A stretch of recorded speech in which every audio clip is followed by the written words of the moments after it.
Hey there, everybody. Pete Pardo here from Sea of Tranquility. Welcome to another episode of 4Fusion Friday. It's the first Friday of the month. We're talking fusion today, and we have a very special guest joining us today.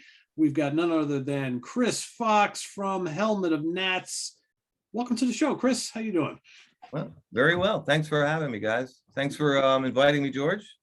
Yeah. You got it. Good to have you. Good to have you. We got a power pack show today. Not only do we have four really good albums that we're going to be talking about that are somehow tied together.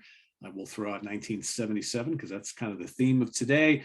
We've also got some new releases we're going to talk about. We've got George's pick. So I'll have George kind of kick us off here with some new releases to be on the lookout for. Then we'll get into some of the other stuff. So George, take it away. All right. I only have three since the last episode. Most notably, Arc Trio, their new record with the John Diversa Big Band. It's basically a tribute record to German keyboard player MSM Schmidt. He's based in California. He's a guy that gets big name players and records these really well-produced records, kind of in the electric band vein. This is them doing his material, and he's on board, and there's a big band all coming together, guest guitar players like up the wazoo. Any of that appeals to you, a high recommendation from me on that one. We also got a band called Ipso Facto I just came across. It's their debut. It's called From Nowhere to Now Here. It's a debut album from a Belgian band. Appears to be guys that have been around, standard quartet configuration, mostly mid-tempo stuff, probably more pleasant than Go for the Throat as far as the kind of stuff that we like, but I know a lot of people like that stuff too. It's just a good basic background listen. And the last one would be the Matthias Heiss Quadrillion. The album is called Quadrillion. They're also new to me, but this is their third record. They're from Denmark.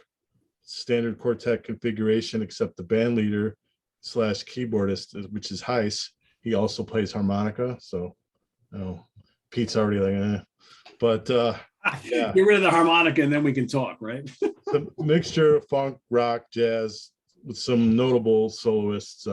He's actually a real capable soloist on the harmonica. It's a very different instrument when you hear jazz phrasing as opposed to what we're all used to, the harmonic with the blues players. Really, this is another really well-produced record. So that may appeal to some people. I did take notice of the drummer. He's a real good player. So Matthias Heiss Quadrillion. And we'll put all this in the comments. That's right. Cool. So you got some new stuff to check out, everybody. All new to me. Yeah. And I think if you want to hear a little bit more info on George's first pick, he did also mention it on this week's In the Prog Seed episode. So where we talked a little bit more about it, but definitely go check that out. Sounds like a good one. So as we do every month here on 4Fusion Friday, we take four albums that are somehow linked.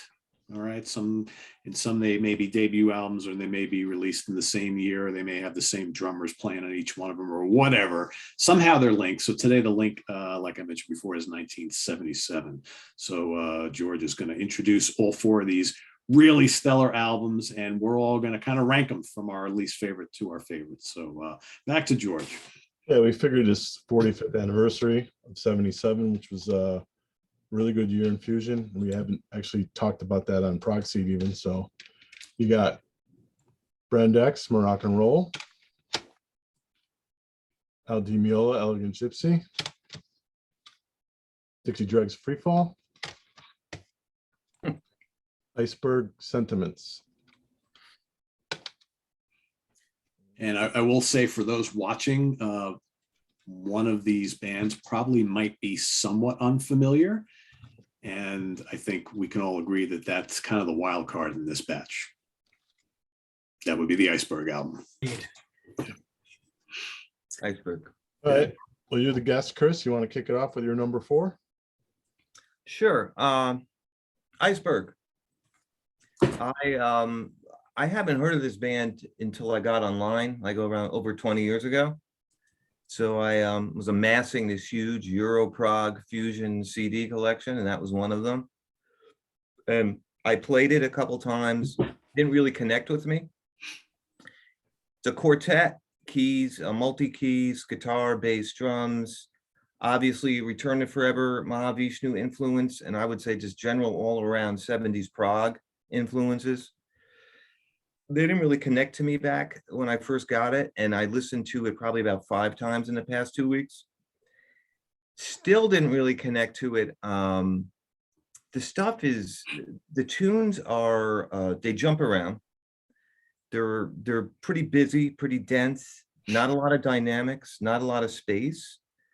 Really tight unison playing with the guitar and the keys, you know, really good players, really good players. The tunes kind of sounded a little stitched together, at least the first 2. I think the third tune I kind of connected with because it sounded like a through composed piece. I forget the name of the tune, whatever the third tune is. Sevilla, I think it is. Oh, Spinella or something. Yeah, I don't want to pronounce them, but it's something. No, Sevilla. Sevilla. Sevilla. That tune, I got that. I heard that all the way. When I listened to it, I could hear it, you know, the top, from top to bottom. That made sense as like a fully developed composition. I also like the duet. There's a duet with the acoustic guitar and acoustic piano. Yeah. Although they put the drums in it. I don't know why the drummer's in there, because it's like there's a lot of bombast to that album. That would have been a nice breather without the drums. But otherwise, you know, I would say for fusion completists, you probably want to listen to this, maybe buy it. Is it essential? No, but it's a good, they're good players. I have the one before this one also. I think it's Cosa Nostras. Yeah, and that one, this one's a little better. This one is definitely a little better compositionally, and I'd say the production's better. It sounds like the band mixed the album, you know, like the bass player saying, I can't hear my bass, turn up the bass. The guitar player says, I can't hear my guitar, turn up the guitar. So everybody's up in the mix. It's kind of like a, you know, it's a little busy. But anyway, Spanish fusion definitely has a Latin thing going on. General prog, Return to Forever, Mahavishnu, late 70s. That's my 4.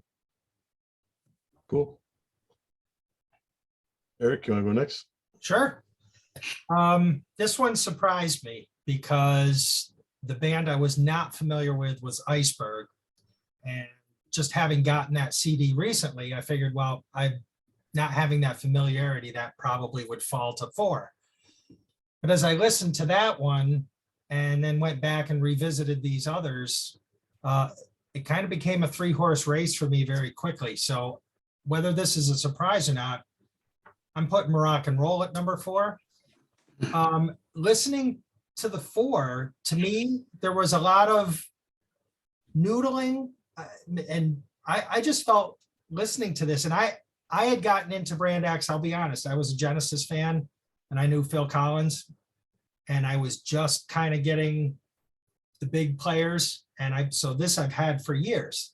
But when I went back and listened to it, to me, a lot of the compositions just, I think the 2 Collins ones, Why Should I Lend You Mine? And then Maybe I'll Lend You Mine After All. Like, I heard 3 or 4 minutes of what I liked, but then it just felt really long and spacey and noodly and not a lot going on. I don't like the opener. I thought that was kind of light. And I don't care for the vocals, and it's not a true vocal. I think it's more of kind of little singing over the top. Hate Zone is excellent. Disco Suicide I loved, and the closer, Macroism, smokes. But I just find this one just didn't feel cohesive, and a lot of the songs to me wandered. So going back to it, it kind of became a 3-horse race very quickly. This one fell to 4, and I would not have thought that when we got this assignment, because I've seen Brand X. I was talking to you guys before the show. They've been around prior to John passing. I probably saw them 5 or 6 times over the last 5 years pre-COVID. They were just touring a lot in my area. Loved seeing them live, thought they were great, but for some reason, this one just kind of fell a little flat to me compared to the other 3. All right, Pete. Yeah, I mean, this is an interesting exercise because I've been pretty familiar with all four of these albums for a long time. And I tried to, again, I'm listening to all four separately, but all one after each other. I think, it's not often I will listen to like a Dregs and a Brand X and a DiMeola and an Iceberg album one after the other over the span of a couple of weeks. So this was really interesting. And my number four was actually really surprised me because again, I was kind of comparing each one of these against each other and not comparing like each album against other albums in that band's catalog, which is what I generally do here, right? So Moroccan Roll, which I've often stated as my favorite Brand X album, or if it's not one, it's number two, to me was a clear number four here. There are moments of brilliance on this album. I think there's like 3 or 4 tracks, which to me are like total filler. There's like these shorter pieces that are in between these longer pieces. A couple of the longer pieces meander a little bit, but there's, like I said, there's amazing moments on a lot of it. I also am not big on Sun in the Night, that like kind of Middle Eastern flavored song that opens things up. I don't like the vocals. I don't like all the sitar-y stuff. It's just, I'm not a big fan of that. But there's great blazing good soul guitars and lots of keyboards on songs like Why Should I Lend You Mine? Hate Zone is great. Disco Suicide is great. Malaga Virgin is great. Macrocosm is also really, really strong. But a lot of the other songs are just like kind of like they're just there and they don't really do much for me. I think if you cut that out, this is a much tighter album. But again, we're comparing this against the other three and not against other Brand X albums. So this to me, kind of like Eric said, it became a 3-horse race once I got this one out of the way. I do really love Moroccan Roll. Again, it's one of my favorite Brand X's. I just think that I find lots more to love in these other 3 albums. So that's my number 4. Wow, I'm surprised at that. Right. I knew that was your favorite Brand X. Yeah. Well, I'm going to keep it going. That's my number 4. This is not one of my favorite Brand X's. I like Mask. The album on either side of it quite a bit better. For me, it's a tale of two sides, the old vinyl sides. The first side I just don't connect with except for Hate Zone. The Sanskrit song, the Lend You Mine pair, kind of drifty, not a lot happening. The second side is really good. And Malaga Virgin and Macrocosm are 2 of my favorite Brand X songs, but 2 songs don't really carry an album. I really like Disco Suicide as well, but for me, it was this album and then the other 3. I mean, it would be harder if it was another Brand X album, but this is not my Brand X album, so I had it at my number 4. Cool. All right, Chris, back to you. Okay. My number 3 is Elegant Gypsy, Al DiMeola. I remember when this was released, I was in high school, and this was a big deal because it's got this is like a real gateway album for a lot of rockers. A lot of my friends into Floyd and Zeppelin and Sabbath, they heard DiMeola, and they're like, yeah, I could dig this, because it wasn't super jazzy. It wasn't really jazzy at all. But it had some good guitar, great guitar tones, great chops, really good production. Excellent mix. Everybody sounds good. Steve Gadd and Anthony Jackson are just a killer rhythm section. I mean, they're able to make all this busy stuff sound smooth and easy to listen to. That's hard to do. The percussion was great. A lot of great percussion in it. I'd like to also just say that Al really isn't a jazz guitarist, and he's not a rocker. He really is a true fusion guy, fusion guitarist. He's like somewhere in the middle, created his own genre. Nobody sounds like him. Al is his own thing. He's still going strong. As a matter of fact, he's playing in our area like next month. I may go see him for like the 20th time. And again, best production, great mix.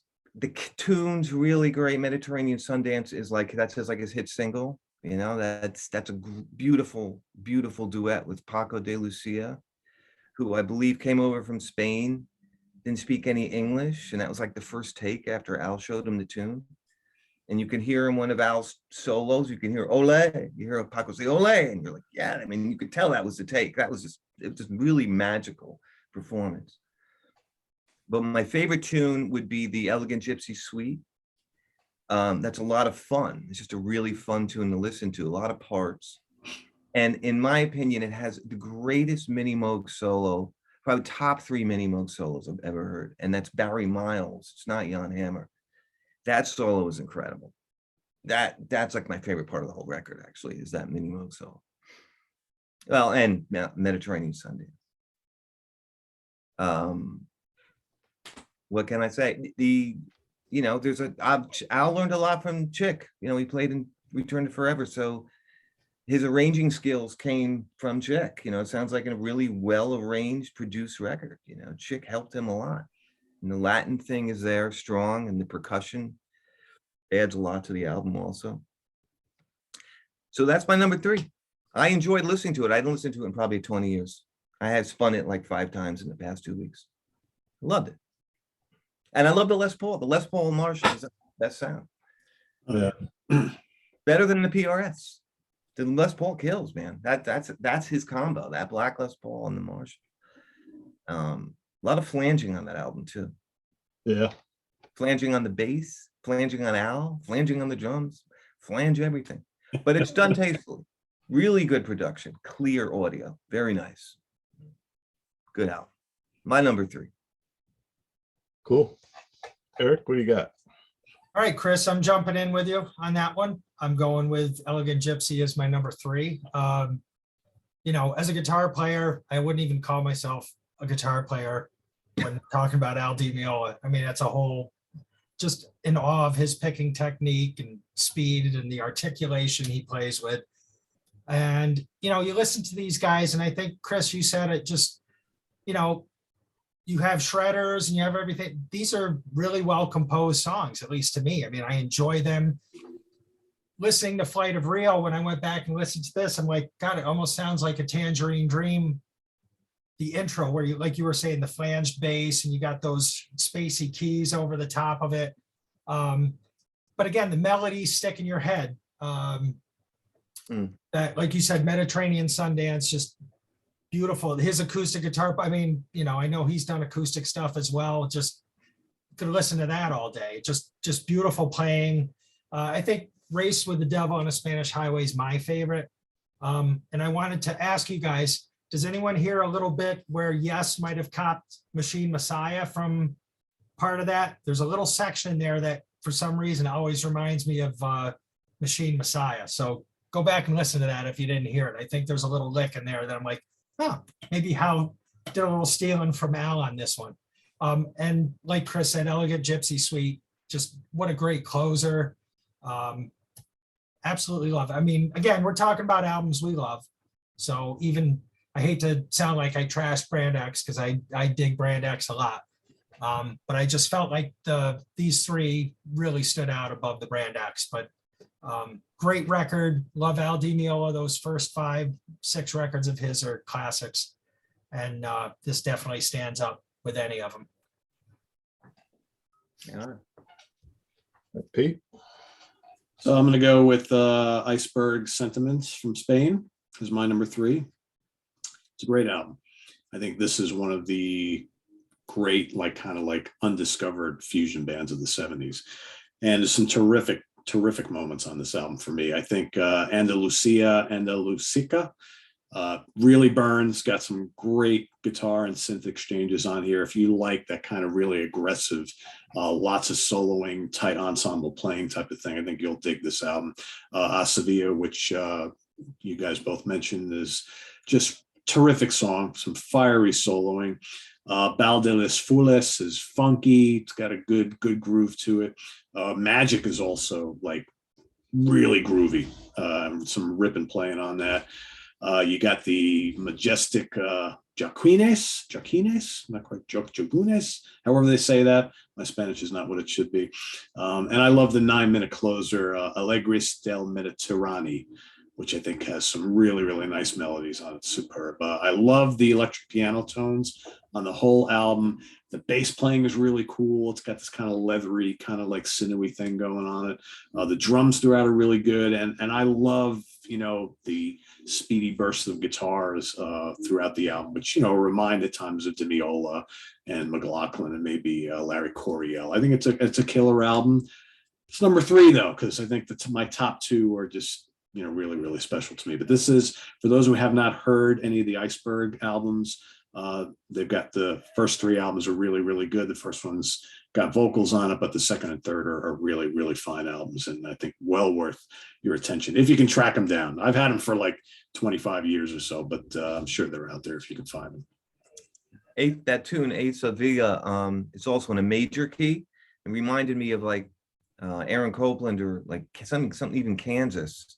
Like it has this American kind of vibe to it. Steve Morse, maybe even a little Dregs. There's like a bounce to it. Yeah. Yeah, it's really nice. It's like the other tunes were you know, not as concise. A little jammier. Yeah. Yeah. All right. Number 3, I'll be the first to call it Dregs. Great album. Actually, I probably like most of the later stuff more, but it's hard to argue with this. Wages of Weirdness has always been one of my favorite songs from them. Refried Funky Chicken, another good one. Actually, the whole album, there's no skip it songs on this album. I just happen to like Unsung Heroes in particular, and the one that follows that. I like those a little bit more. But yeah, there's hardly anything to complain about here. It's maybe the songs are a little shorter than they got to be, maybe a little more twang than some of the later albums, which got a little proggier, I would say. But yeah, the Free Fall, my number 3. All right, back to Chris. Number 2, Free Fall. And I'm a huge Dregs fan. I love those first 6 Dregs albums. I saw the Dixie Dregs, first time I saw them was in 1979 in the summer. And I went in, it was on the night of the Living Dregs tour.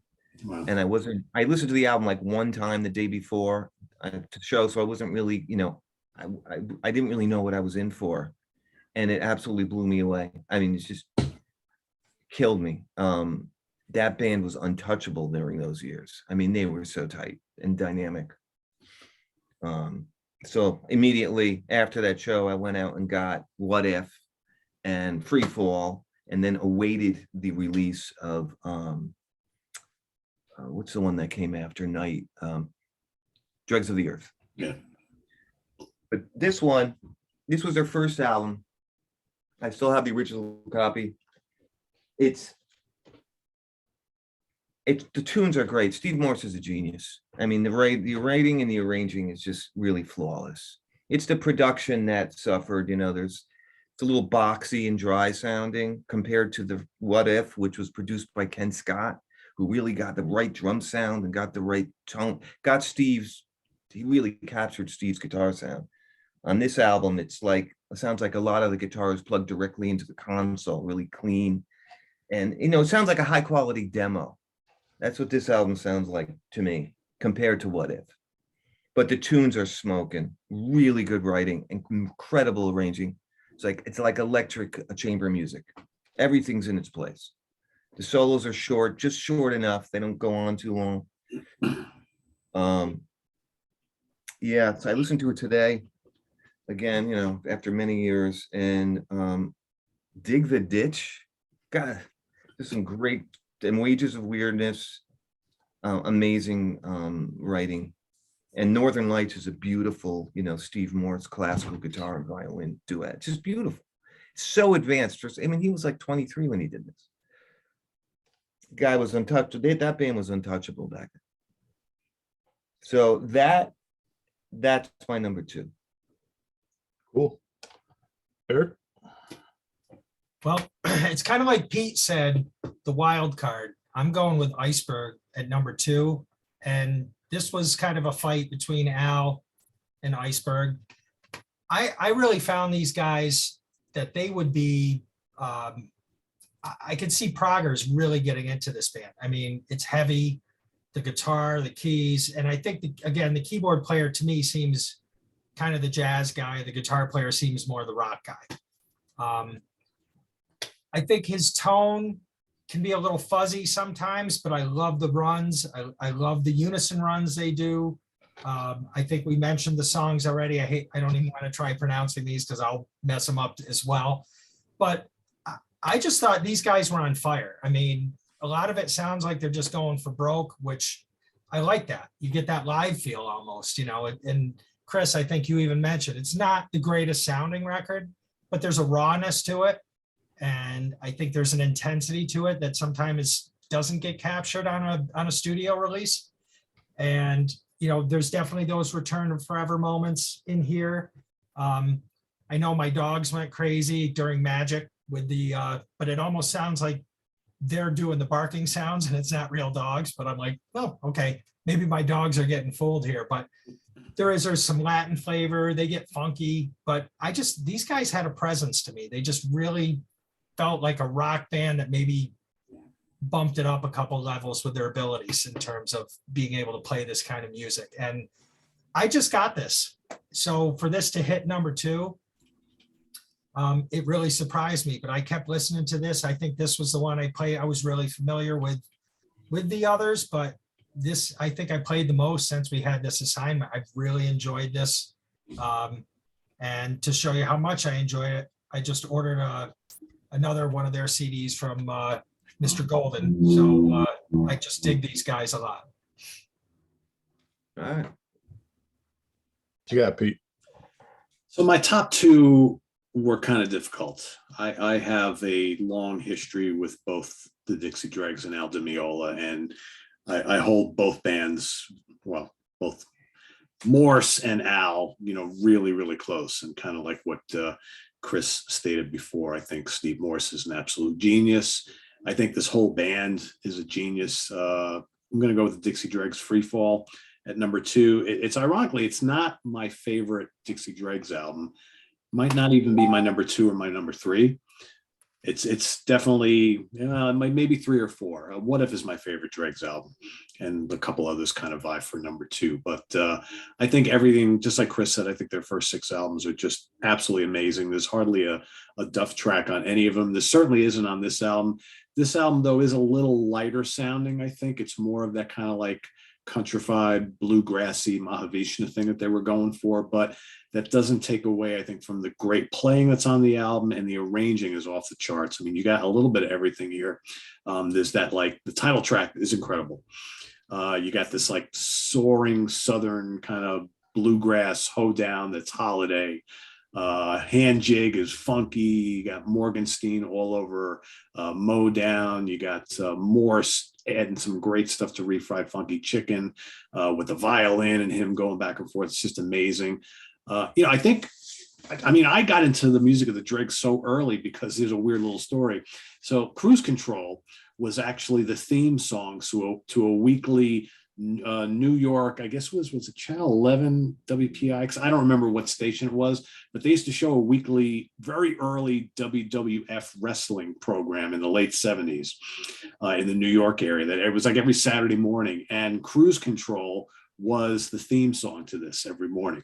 So like the show would open and there would be the Dixie Dregs music, and they had all these, you know, all these old school wrestlers and whatnot. And I used to watch wrestling a lot when I was a kid. So I always knew that song. And I remember like when I first got into the Dregs, I'm like, that's the band who's on the wrestling program, you know, which is kind of weird. But yeah, every song in here is great. Cosmopolitan Traveler, Dig the Ditch, Wages of Weirdness is terrific. It's all magnificent. And I love it. But unfortunately today it's number 2. But it's still great. It'd be number 1 if it wasn't for the other one. So, am I the only guy that likes Dixie Dregs Full Circle? I've heard this first 6 Dregs album thing a couple of times. No, I love Full Circle. It's just, you know. I dig it. Yeah. No, I don't. No.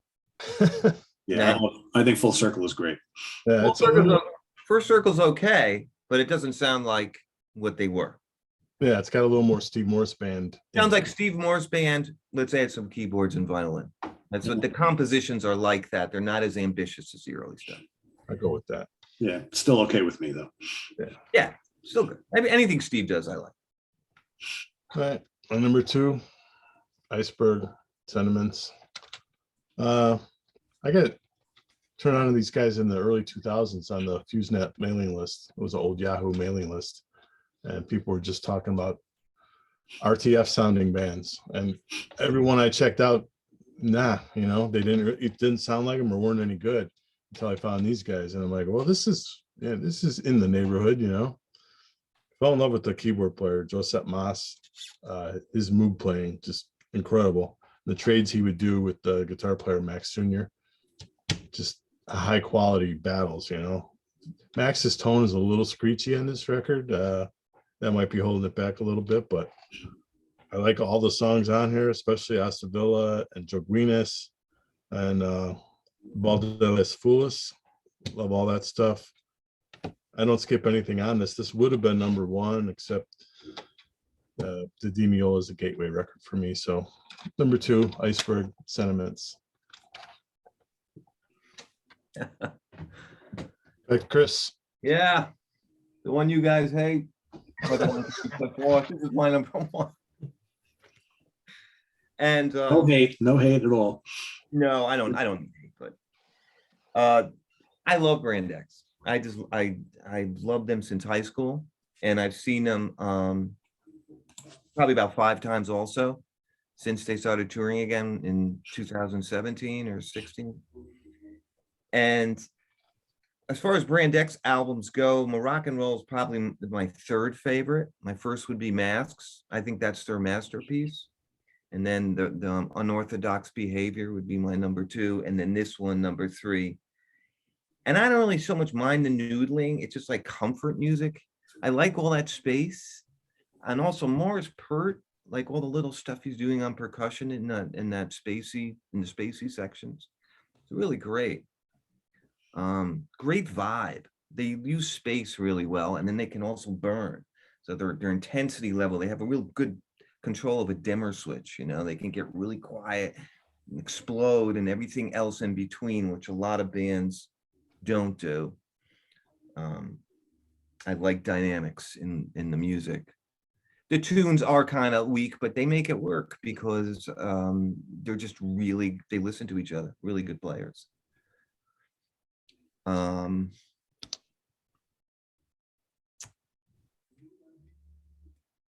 Yeah, lots of envelope filters on there. That must have been a new effect that year, around that time. Disco Suicide also is maybe one of my favorite Brand X tunes out of all the albums. It's really cool too. I was really happy when they did that live, and when I saw them a couple of years ago. So a lot of it's nostalgia with Brand X. I don't think it's a better album than Free Fall, or I would say it's a developed, they're in development at this stage. Phil is still with them. John sounds really good. Percy's awesome. I don't know. I'm a huge Brand X fan. So that's my number 1. Eric, what you got? Going with the Dregs. I love Steve Morse. I've heard amazing things about him as a person, and I like pretty much everything he's done. Steve Morse Band, Dregs, and I have it all. I definitely have the most time invested with this, and I think when I sat down and thought about it, if I'm going to reach for something of these 4, this will be the one. Classic songs like Free Fall, Cruise Control, but what caught me when I went back to listen to this specifically for this assignment, and I know we're talking world-class musicians, Andy West. I love those bass lines. And I'm always listening for Steve Morse because I'm a guitar player. He's slapping, but he's so prominent in a lot of these songs. And it's not that I didn't pick up on it before, but I was trying to listen to this maybe with, all right, let me listen to a little something different. It's summertime. This is cool music. If I was going to play something outside, sitting on the patio, this would be the one I would pick, right? Just cool. It's a little country-ish maybe for some people, but I love the violin. I've said that a ton of times. So him and Sloan going back and forth. But I guess Andy West really caught my ear on this go-around. Just listening to his bass playing, I thought, obviously knowing how great this whole band is, it's not that it's a surprise, but I don't know why it never jumped out at me before, but I heard a couple things. I'm like, I'm gonna go back and listen to those. Killer player. He's always had great musicians, no matter who's been with him, but I just find the songs, they're, and again, it might be the familiarity and like you were saying, the nostalgia. The melodies stick with me. You can put this away, and the minute I put it back on, I'm like, yep, I'm hearing it. I'm hearing those guitar lines. I'm hearing those violins, the keyboards. Just amazing stuff. So well composed and arranged. This, and again, like you guys said, I don't know that this is my favorite Dregs record, but it's probably top 3 for me. But I love everything he's done. So I'm not the best critic when it comes to the Dregs, but this is definitely my number one. Just I love Steve Morris, love the band, just great stuff. Andy West also plays with a pick. Yep. So all those lines are really, really tight and precise. They're awesome. Anthony Jackson also used a pick on Elegant Gypsy. So all those fast unison lines were just really, really precise. Totally different sounds too. And he's got that fat tooth. Anthony's kind of sounds light, and it's interesting. Yeah. All right, what you got, Pete? Well, before I get my number 1 pick, I will say that out of all the great bands I've been able to see live in my life, I don't know if there's ever one lineup that impressed me more, or just band in general that impressed me more than seeing the Dixie Dregs live. And I've seen them about 3 times, and every time was just a mind-blowing experience. Again, never got to see the classic lineup back in like the late 70s or the early 80s. I saw them starting in like the early 90s, but every time I went to see them, just a mind-blowing experience. So anyway, on to my number 1. My number 1, kind of like George mentioned, was one of the handful of gateway fusion albums for me. And this guy has long been perhaps my favorite fusion player of all time. Elegant Gypsy by DiMeola. At times, it's not even my favorite solo album. It's usually my one or my number 2. I love Land of the Midnight Sun.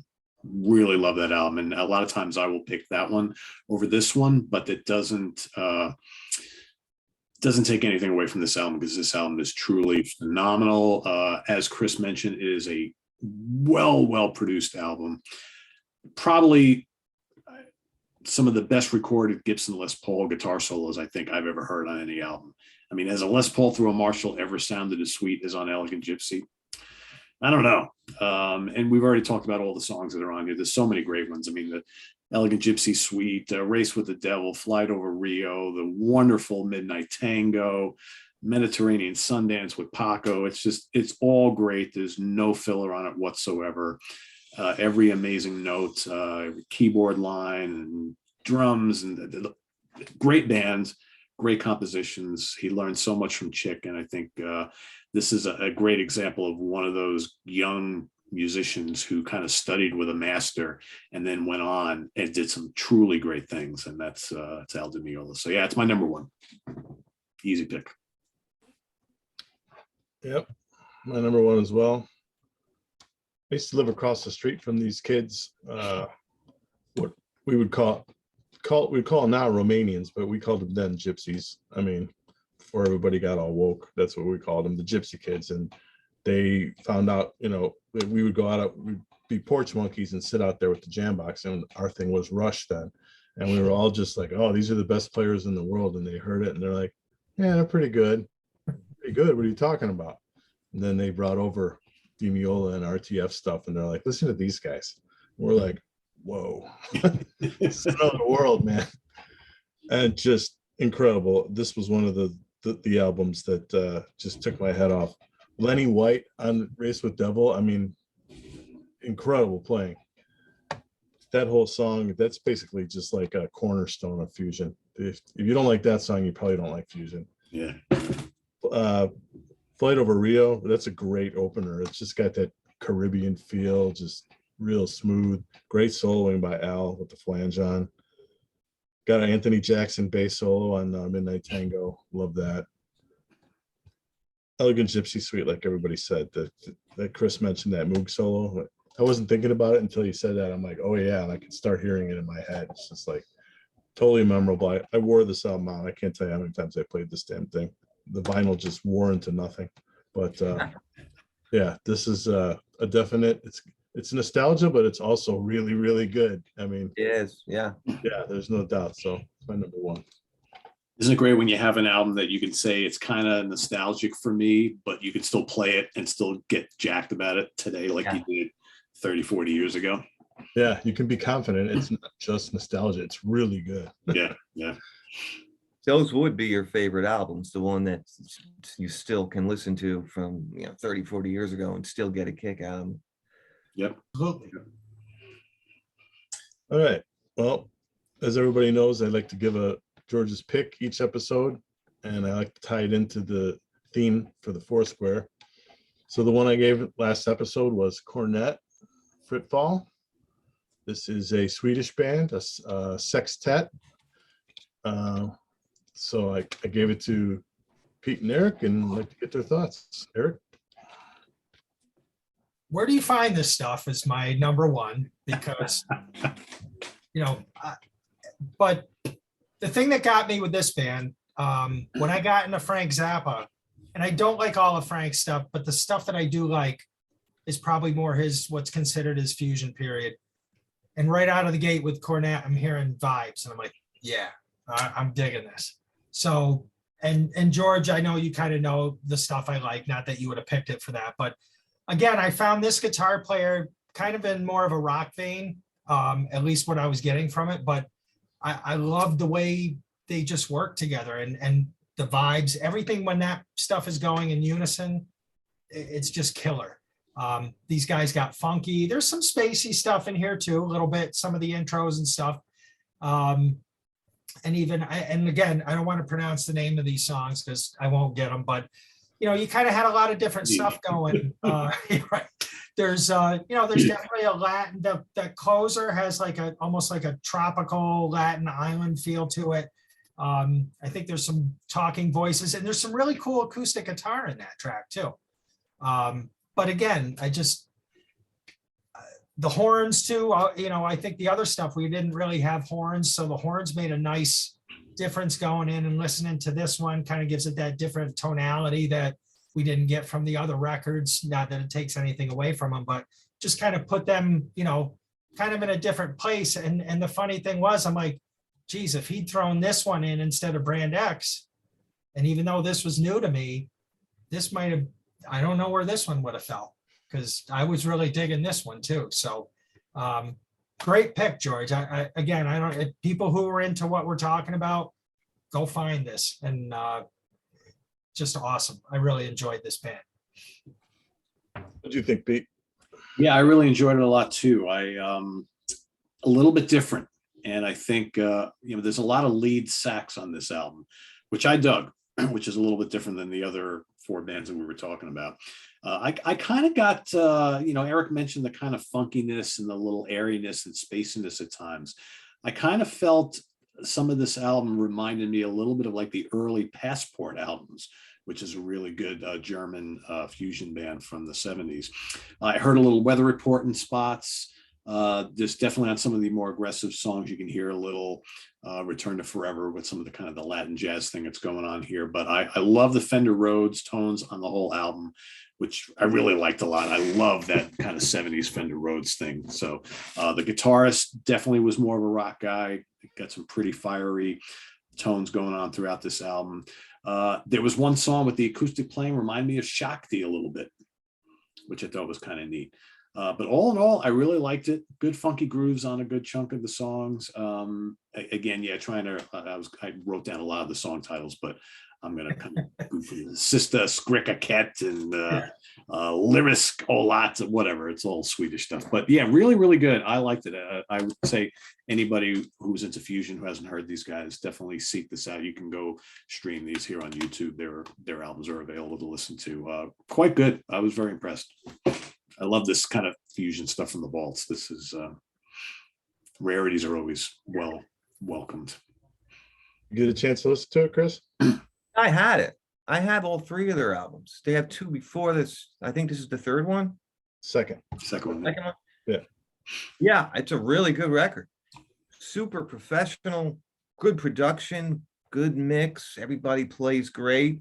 They're all about at the same level, I think. It's like no standout musician.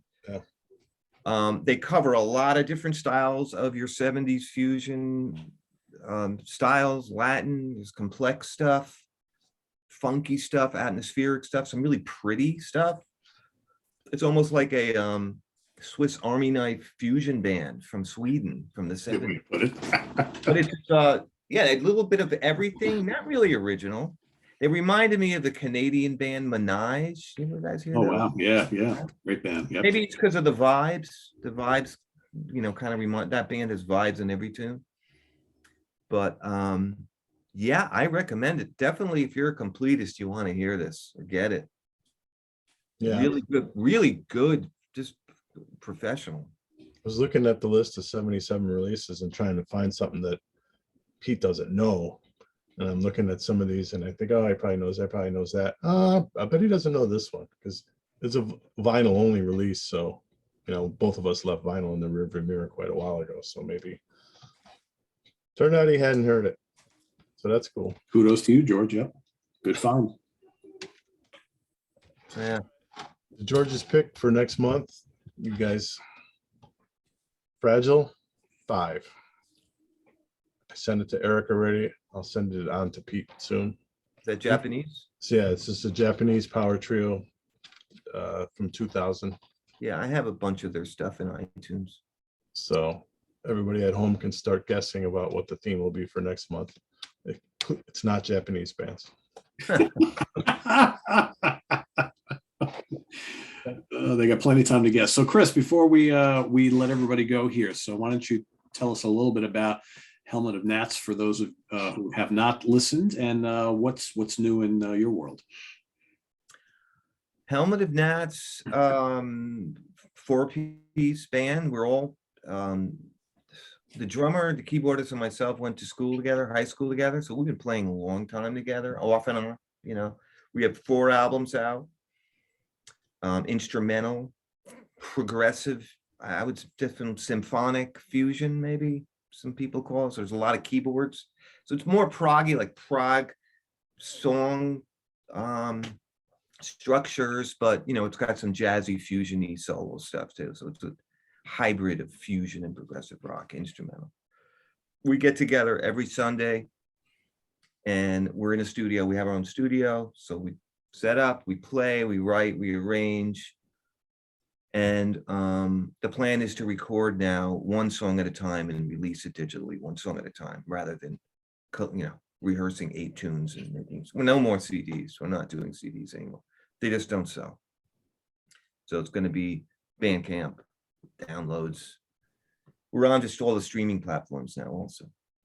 I was going to say, ask you, especially on Time Slip, I hear Bruford influences. Would that be, you guys are into Bruford?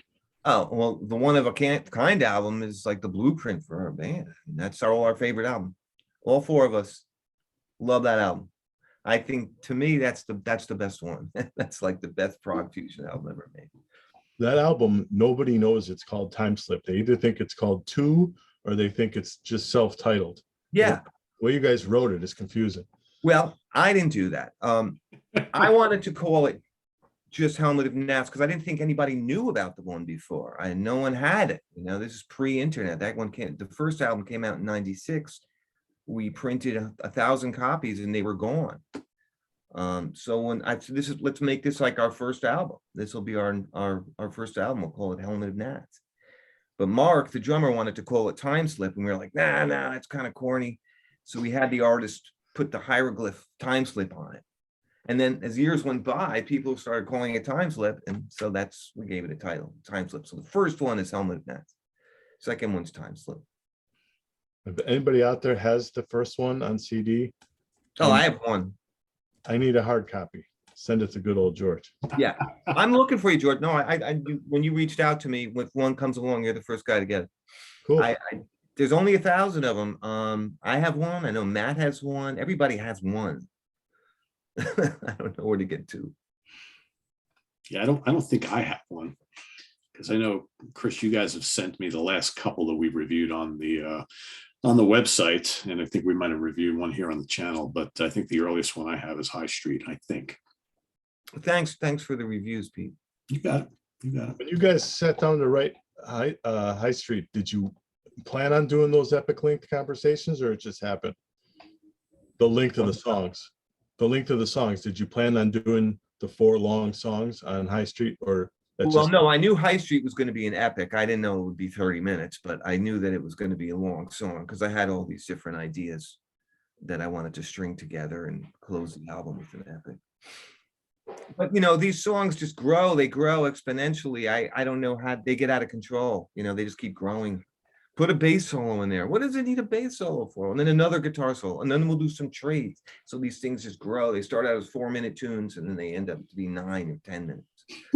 Who cares? You know, I mean, we're having fun. It's all about, right? Yeah. Absolutely. Very cool. Well, there you have it, folks. Another episode of 4Fusion Friday. We want to thank Chris Fox from Helmet of Nats for joining us today. This was a lot of fun talking about some great albums. That's what this show is all about. So let us know how you rank the 4 albums in question down below. And like we were saying earlier, definitely go try and check out that Cornet album if you can go grab a listen to it here somewhere on the internet. But like I said, it is available on YouTube for you to listen to. It's a good one. Don't miss it. And visit us on the web at www.seatranquility.org. We're on Facebook. We're on YouTube.